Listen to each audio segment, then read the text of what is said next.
Informed consent. All about waiver of requirement. This is printed in Wikipedia.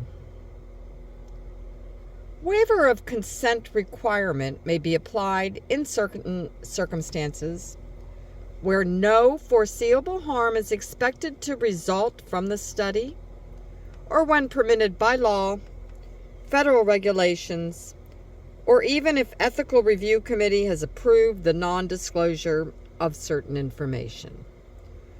Besides studies with minimal risk, waivers of consent may be obtained in a military setting.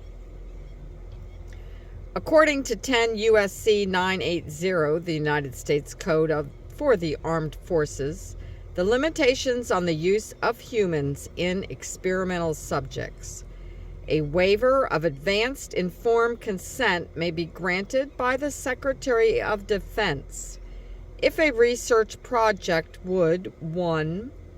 Directly benefit subjects, 2. Advance the development of a medical product necessary to the military, and 3. Be carried out under the laws and regulations, example, emergency research consent waiver, including those pertinent to the FDA. While informed consent is a basic right and should be carried out effectively, if a patient is incapacitated due to injury or illness, it's still important that that patient benefit from emergency experimentation. The Food and Drug Administration, FDA, and the Department of Health and Human Services joined to create federal guidelines to permit emergency research without informed consent. However, they can only proceed with the research if they obtain a waiver of informed consent or an emergency exemption from informed consent.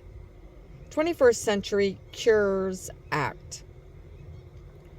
The 21st Century Cures Act, enacted by the 114th United States Congress in December 2016,